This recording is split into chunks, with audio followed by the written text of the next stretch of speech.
Chapter number 4 economic development. इस chapter में हम इंडिया की इकोनॉमिक पॉलिसी को स्टडी करेंगे, जिसमें है मिक्स्ड इकोनॉमी, 5 ईयर प्लान्स और उनके सक्सेसेस और failures, nationalisation of banks, 20 point programme, mill workers strike and especially the new economic policy of 1991। Mixed economy. एक मिक्स्ड इकोनॉमी में कैपिटलिस्ट और सोशलिस्ट दोनों सिस्टम के फीचर्स होते हैं। इंडिया में इसके 3 मेन सेक्टर्स हैं: public sector, private sector, joint sector. Public sector जो इंडस्ट्रीज गवर्नमेंट की हैं, जैसे रेलवेज, डिफेंस एक्सेट्रा, बड़ी बड़ी इंडस्ट्रीज जिनमें बहुत इन्वेस्टमेंट लगता है, गवर्नमेंट उन्हें चलाती है। प्राइवेट सेक्टर जो इंडस्ट्रीज प्राइवेट लोगों की है, जैसे Tata, Reliance etcetera, government in पर नज़र रखती है ताकि ये देश के फायदे के लिए काम करें। जॉइंट सेक्टर, इसमें ओनरशिप गवर्नमेंट और प्राइवेट सेक्टर दोनों की होती है। मिक्स्ड इकोनॉमी का मेन एम प्रोडक्शन बढ़ाना और साथ ही सोशल वेलफेयर का ध्यान रखना है। इस सिस्टम से एंटरप्रेन्योर्स को भी मौका मिलता है और देश के लॉन्ग टर्म डेवलपमेंट का भी ध्यान रखा जाता है। इस छोटे बिजनेसेस यानी स्मॉल स्केल इंडस्ट्रीज को भी सपोर्ट मिला और अलग अलग रीजन्स में डेवलपमेंट भी हुआ।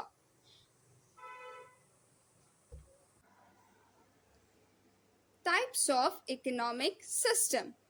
अब हमारे देश ने इकोनॉमिक डेवलपमेंट के लिए कौन सा सिस्टम चुना, ये समझने के लिए पहले 2 अलग अलग सिस्टम्स को देखते हैं।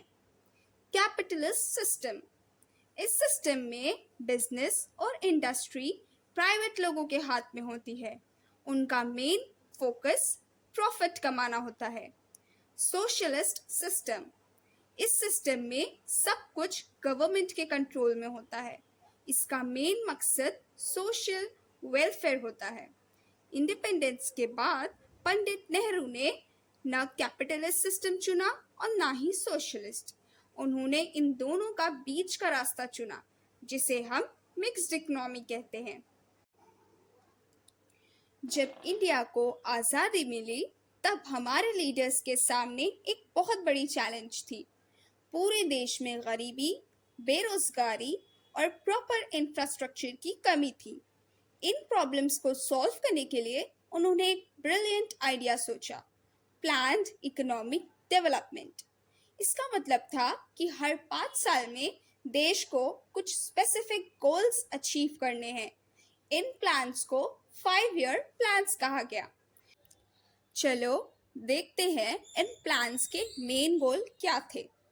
नेशनल इनकम बढ़ाना, हमारी इकोनॉमी को बड़ा बनाना यानी ज़्यादा गुड्स और सर्विसेज प्रोड्यूस करना। रैपिड इंडस्ट्रियलाइजेशन, जल्दी से बड़ी बड़ी इंडस्ट्रीज लगाना ताकि जॉब्स मिले और देश तरक्की करे। एग्रीकल्चर प्रोडक्शन बढ़ाना, हमारे किसान ज़्यादा अनाज उगा सकें ताकि हम खाने के मामले में सेल्फ सफिशिएंट बन सके।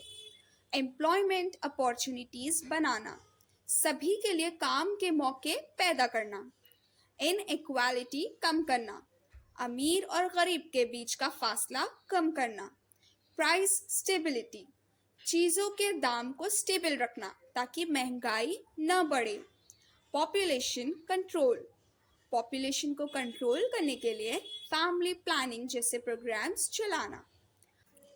पॉवर्टी हटाना, गरीबी को ख़त्म करना और सबका स्टैंडर्ड ऑफ लिविंग बेहतर बनाना।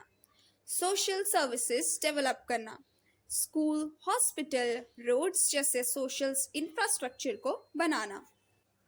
First 5 year plan 1951 to 1956। इस प्लान का मेन ऑब्जेक्टिव था प्लान्ड इकोनॉमिक डेवलपमेंट की नींव रखना, यानी फाउंडेशन रखना। इसका फोकस मेनली एग्रीकल्चर पर था, साथ ही सोशल डेवलपमेंट और बड़े प्रोजेक्ट्स जैसे इरिगेशन और पावर प्रोजेक्ट्स पर भी। इसी दौरान भाखरा नंगल जैसे बड़े डैम्स भी बनाए गए। Second 5 year plan 1956 to 1961।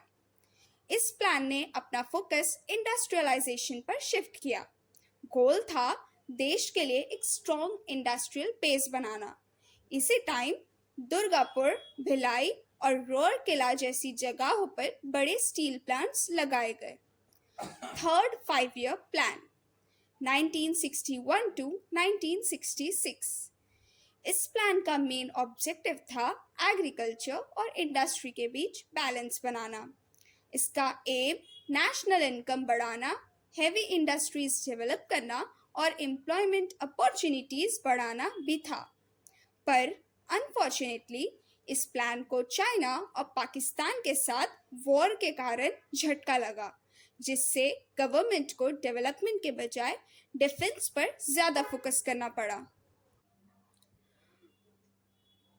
Fourth 5 year plan 1969 to 1974। इस प्लान का main objective basic industries develop करना और सोशलिस्टिक पैटर्न ऑफ सोसाइटी बनाना था। इस प्लान का एक बहुत ही इम्पोर्टेंट इवेंट था 1969 में 14 बैंक्स का नेशनलाइजेशन। नेशनलाइजेशन का मतलब है जब गवर्नमेंट प्राइवेट असेट्स को अपने कंट्रोल में ले लेती है।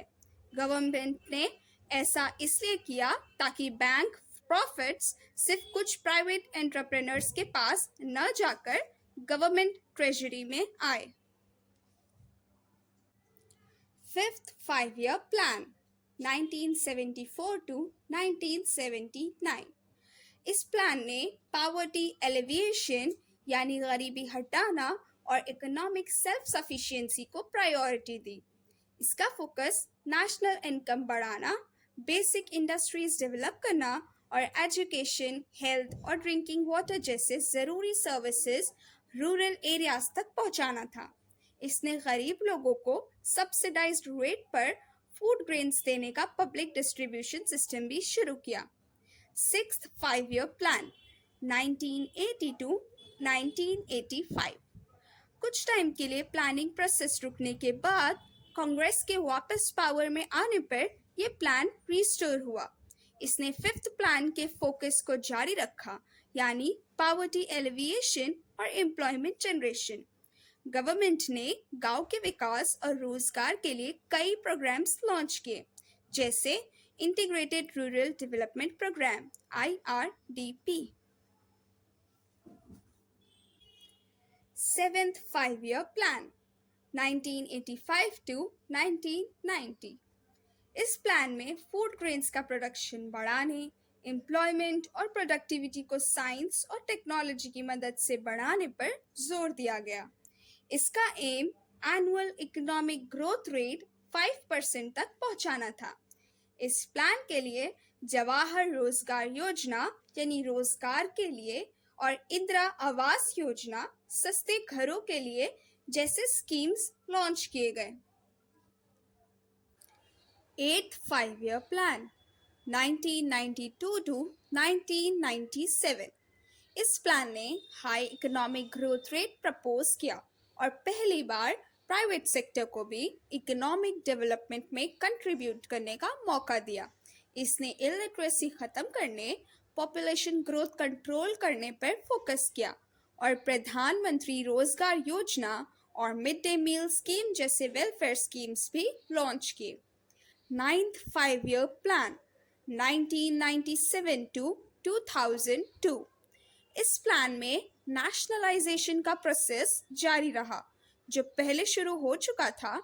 बैंक्स का नेशनलाइजेशन इस प्रोसेस का एक क्रूशियल स्टेप था। द स्टूडेंट्स 5 ईयर प्लान्स एक वेल थॉट आउट स्ट्रैटेजीज की सीरीज थी, जिन्होंने इंडिया की इकोनॉमिक जर्नी को गाइड किया और देश को एक मॉडर्न डेवलपिंग नेशन बनाने की नींव रखी। नेशनलाइजेशन। इंडिया को आज़ादी मिलने के बाद ज़्यादातर बैंक्स प्राइवेट लोगों के थे। इसका मतलब था कि ये बैंक्स कुछ बड़े इंडस्ट्रियल ग्रुप्स के प्रॉफिट के लिए चलते थे। गवर्नमेंट चाहती थी कि इन बैंक्स का प्रॉफिट देश के डेवलपमेंट में यूज़ हो। न कि सिर्फ कुछ प्राइवेट ओनर्स के फायदे के लिए। तो नेशनलाइजेशन क्या है? नेशनलाइजेशन एक ऐसा प्रोसेस है जिसमें गवर्नमेंट प्राइवेट एसेट्स जैसे बैंक्स या फैक्ट्रीज को अपने कंट्रोल में ले लेती है। इससे वो डायरेक्टली गवर्नमेंट के ओनरशिप में आ जाते हैं। ये हमारे देश की सोशलिस्ट पैटर्न ऑफ सोसाइटी बनाने की प्लानिंग का एक इम्पॉर्टेंट हिस्सा था। चलिए नेशनलाइजेशन के कुछ मेन एग्जाम्पल्स देखते हैं। Nationalisation of imperial bank 1955। आज़ादी से पहले एक बड़ा बैंक था जिसे इंपीरियल बैंक कहते थे। ये एक प्राइवेट बैंक था और इसका बैंकिंग पर मोनोपोली था। देश के डेवलपमेंट में इसके रिसोर्सेज को यूज करने के लिए गवर्नमेंट ने इसका 1955 में नेशनलाइजेशन कर दिया। इस बैंक का नाम बदलकर स्टेट बैंक ऑफ इंडिया रखा गया और ये गवर्नमेंट के लिए डेवलपमेंट प्रोजेक्ट्स को मैनेज करने का एक क्रूशियल टूल बन गया। Nationalisation of commercial bank 1969। 1969 में प्राइम मिनिस्टर इंदिरा गांधी की लीडरशिप में गवर्नमेंट ने एक और बड़ा कदम उठाया। उसने 14 मेजर कमर्शियल बैंक्स का नेशनलाइजेशन कर दिया। ये एक बहुत बड़ा मूव था और इसके कई रीजंस थे। नंबर 1, डेफिसिट्स को कवर करने के लिए। गवर्नमेंट को अपने कई डेवलपमेंट स्कीम्स के लिए फंड्स चाहिए थे। नेशनलाइज्ड बैंक्स का प्रॉफिट अब सीधा गवर्नमेंट ट्रेजरी में जाता। अलग अलग सेक्टर्स को सपोर्ट करने के लिए गवर्नमेंट चाहती थी कि बैंक फंड्स का इस्तेमाल स्मॉल इंडस्ट्रीज और दूसरे सेक्टर्स को डेवलप करने में हो जिन पर प्राइवेट बैंक्स ध्यान नहीं देते थे। सोशलिस्ट सोसाइटी बनाने के लिए सोशलिस्ट आइडिया से इंस्पायर होकर बहुत से लोग और पॉलिटिकल ग्रुप्स का मानना था कि बैंक्स का मकसद लोगों की वेलफेयर होना चाहिए, न कि सिर्फ प्रॉफिट। नेशनलाइजेशन इस गोल की तरफ एक कदम था। बाद में 1980 में 6 और बैंक्स का नेशनलाइजेशन किया गया ताकि बैंकिंग सेक्टर पर गवर्नमेंट का कंट्रोल और मजबूत हो सके। सिंपल वर्ड्स में नेशनलाइजेशन इंडियन गवर्नमेंट का एक तरीका था जिससे वो की इकोनॉमिक रिसोर्सेज खासकर बैंक्स पर कंट्रोल कर सके ताकि उनका इस्तेमाल देश के ओवरऑल डेवलपमेंट और वेलफेयर के लिए हो, न कि सिर्फ कुछ लोगों के प्रॉफिट के लिए। 20 पॉइंट प्रोग्राम 1975 में प्राइम मिनिस्टर इंदिरा गांधी ने एक स्पेशल प्रोग्राम अनाउंस किया जिसे 20 पॉइंट प्रोग्राम कहते हैं। ये एक लिस्ट थी जिसमें 20 गोल्स थे जिनका मकसद इंडिया को एक डेवलप्ड नेशन बनाना था। इस प्रोग्राम का मेन फोकस पावर्टी यानी गरीबी कम करना और समाज के वीकर सेक्शंस को हेल्प करना था। इस प्रोग्राम के कुछ मेन पॉइंट्स थे। नंबर 1, जमीन और दौलत का डिस्ट्रीब्यूशन। गवर्नमेंट ने शहरों और गांव में जमीन रखने की एक लिमिट सेट करना चाहा। उनका एम दौलत का ज्यादा इक्वल डिस्ट्रीब्यूशन भी था। मजदूरों का वेलफेयर, इसमें वर्कर्स के लिए मिनिमम वेजेस सेट किए गए और वर्कर्स को इंडस्ट्रीज के मैनेजमेंट में पार्टिसिपेट करने के लिए एनकरेज किया गया। इसका एक गोल बॉन्डेड लेबर को फ्री करना भी था। जरूरी चीजों पर फोकस, प्रोग्राम ने पानी बचाने और बेसिक गुड्स के दाम का स्टेबल रखने पर ध्यान दिया। सोशल स्कीम्स, इसका एम पब्लिक डिस्ट्रीब्यूशन सिस्टम को बेहतर बनाना, गरीब लोगों के लोन्स माफ करना और बेहतर घर यानी हाउसिंग और एजुकेशन फैसिलिटीज प्रोवाइड करना था। The textile mill workers strike. Mumbai को कभी टाउन ऑफ मिल्स कहा जाता था क्योंकि वहाँ टेक्सटाइल इंडस्ट्रीज का एक बड़ा सेंटर था। पहली टेक्सटाइल मिल मुंबई में 1851 में शुरू हुई थी। लेकिन इन मिल्स में काम करने वाले वर्कर्स को बहुत प्रॉब्लम होती थी। उनके अंदर गुस्सा बढ़ रहा था क्योंकि दूसरे इंडस्ट्रीज के वर्कर्स को ज़्यादा सैलरी और बोनस मिलता था।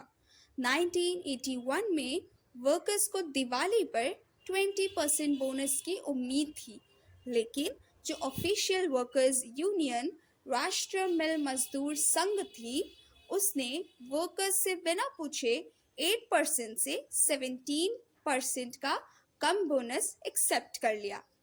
इससे एक बहुत बड़ी स्ट्राइक शुरू हुई। दी स्ट्राइक डॉक्टर दत्ता सामंत की लीडरशिप में वर्कर्स ने स्ट्राइक कर दी। ये स्ट्राइक 1 साल से भी ज़्यादा चली और इस दौरान लगभग 1.5 लाख वर्कर्स जॉबलेस हो गए। द फेलियर बदकिस्मती से ये स्ट्राइक एक बहुत बड़ी फेलियर थी। गवर्नमेंट और मिल ओनर्स ने स्ट्राइक करने वाले वर्कर्स से बात नहीं की। इसके अलावा उस वक्त कुछ लोगों ने कॉटन के बजाय पॉलिस्टर कपड़े ज़्यादा पसंद करना शुरू कर दिया था, जिससे मिल्स की सेल ऑलरेडी कम हो गई थी। दी आफ्टरमैथ इसके बाद कई मिल्स मुंबई से सूरत शिफ्ट हो गए थे और सेंट्रल गवर्नमेंट ने 13 टेक्सटाइल मिल्स का नेशनलाइजेशन कर दिया। ये स्ट्राइक इंडस्ट्रियल वर्कर्स के लिए चैलेंजेस को दिखाती है और बताती है कि उनके लिए अपना हक के लिए लड़ना कितना मुश्किल था, स्पेशली जब इंडस्ट्री में बड़े चेंजेस आ रहे थे। The new economic policy of 1991. The crisis before 1991. Imagine करो हमारी देश की इकोनॉमी एक ऐसी कार थी जिसमें फ्यूल खत्म होने वाला था। 1980s के एंड और 1990s की शुरुआत में इंडिया एक बहुत बड़े इकोनॉमिक क्राइसिस से गुजर रहा था। ऐसा क्यों था? हाई इन्फ्लेशन यानी महंगाई, चीज़ों के दाम बहुत तेज़ी से बढ़ रहे थे। इन्फ्लेशन रेट 17% तक पहुंच गया था। लो इकोनॉमिक ग्रोथ, देश की इकोनॉमिक ग्रोथ रेट गिरकर सिर्फ 1.1% हो गई थी। फॉरेन रिजर्व्स लगभग खत्म। हमारे पास फॉरेन करेंसी के रिजर्व्स इतने कम थे कि हम सिर्फ एक हफ्ते का इंपोर्ट कर सकते थे। ये एक बहुत ही डेंजरस सिचुएशन थी। हैवी डेट्स यानी भारी कर्ज, इंडिया अपने कर्ज और उस पर लगने वाले इंटरेस्ट भी मुश्किल से चुका पा रहा था। भरोसे की कमी, यहाँ तक कि नॉन रेजिडेंट इंडियंस यानी एनआरआईज भी इंडिया से अपनी डिपॉजिट्स निकालने लगे थे, जिससे देश की इकोनॉमी पर उनका भरोसा कम हो रहा था। इन सभी फैक्टर्स की वजह से देश फाइनेंशियल कोलैप्स के किनारे पर था। The new economic policy of 1991। 10th general elections के बाद पीवी नरसिम्हा राव प्रधानमंत्री बने और उन्होंने डॉक्टर मनमोहन सिंह को फाइनेंस मिनिस्टर बनाया। दोनों ने मिलकर इकोनॉमी को बचाने के लिए एक नई पॉलिसी शुरू की, जिसे न्यू इकोनॉमिक पॉलिसी कहा गया।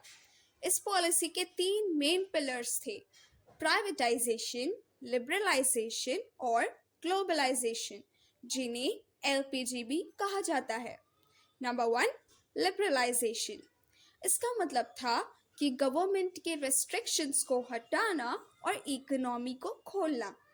फॉरेन इन्वेस्टमेंट पर लगी रेस्ट्रिक्शंस को हटाया गया। इंडस्ट्रियल लाइसेंस सिस्टम को 18 इंडस्ट्रीज तक लिमिटेड कर दिया गया। Number 2, privatisation. इसका मतलब था कि प्राइवेट सेक्टर को ज़्यादा पावर देना। पब्लिक सेक्टर को प्राइवेट इंडस्ट्रीज के लिए खोल दिया गया। गवर्नमेंट ने पब्लिक सेक्टर कंपनीज में अपनी स्टेक बेचना शुरू किया। Number 3, globalisation. इसका मतलब था कि इंडिया की इकोनॉमी को दुनिया की इकोनॉमी के साथ जोड़ना। 1992 में सेबी यानी securities and exchange board of India बनाकर शेयर मार्केट को रेगुलेट किया गया। नेशनल स्टॉक एक्सचेंज एनएसई को कंप्यूटराइज्ड किया गया। The impact of new economic policy. Doctor Manmohan Singh और इनकी टीम ने जो कदम उठाए उनका बहुत ही पॉजिटिव असर हुआ। नंबर 1, फॉरेन इन्वेस्टमेंट बढ़ी। नई पॉलिसीज की वजह से इंडिया में फॉरेन इन्वेस्टमेंट आने लगा। सोने की वापसी। इंडिया ने इंग्लैंड के बैंक में गिरवी रखा हुआ सोना वापस ले लिया। सभी का सपोर्ट। इस पॉलिसी को कैपिटलिस्ट और मिडिल क्लास दोनों से सपोर्ट मिला क्योंकि इससे सबके लिए नए मौके बने। Telecom revolution. टेलीकॉम सेक्टर को खोला गया जिसकी वजह से पूरे देश में मोबाइल फोन सर्विसेज शुरू हुई। इन कंक्लूजन 1991 की न्यू इकोनॉमिक पॉलिसी एक लैंडमार्क इवेंट था जिसने इंडिया की इकोनॉमिक हिस्ट्री का रुख ही बदल दिया। इसने देश को एक स्ट्रगलिंग गवर्नमेंट कंट्रोल्ड इकोनॉमी से एक डायनेमिक और ग्लोबली इंटीग्रेटेड इकोनॉमी में बदल दिया।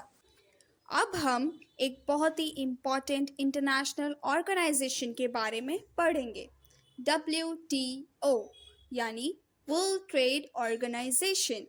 इंडिया इसका मेंबर 1995 में बना था। What is WTO?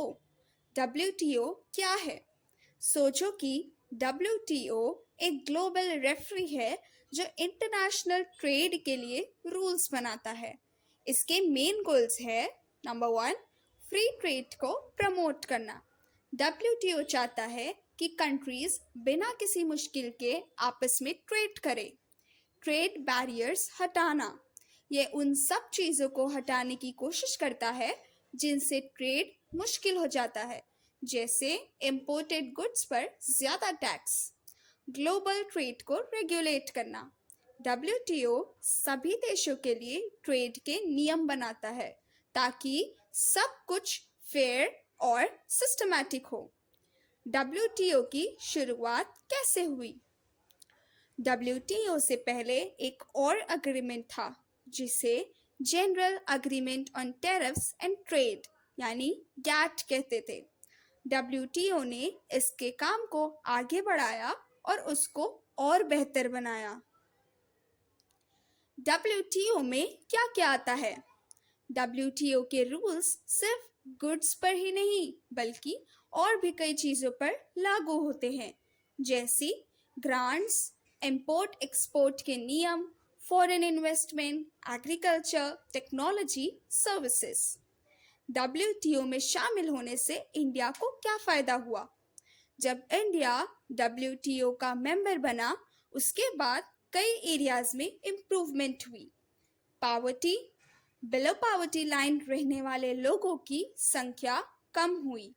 Health, infant mortality rate में कमी आई। बेसिक ज़रूरतें, पीने का पानी और वेस्ट मैनेजमेंट की स्थिति बेहतर हुई। इंडिया ने अपने पड़ोसी देशों यानी सार्क नेशंस के साथ भी एक स्पेशल ट्रेड एग्रीमेंट साइन किया जिसे south Asian preferential trade agreement यानी साप्ता कहते हैं। इससे पता चलता है कि इंडिया ग्लोबल और रीजनल दोनों लेवल पर ट्रेड एग्रीमेंट्स में पार्टिसिपेट कर रहा है ताकि देश की इकोनॉमी को बढ़ाया जा सके।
अगर आपको हमारा वीडियो पसंद आता है तो लाइक, सब्सक्राइब, शेयर और कमेंट करना ना भूलें।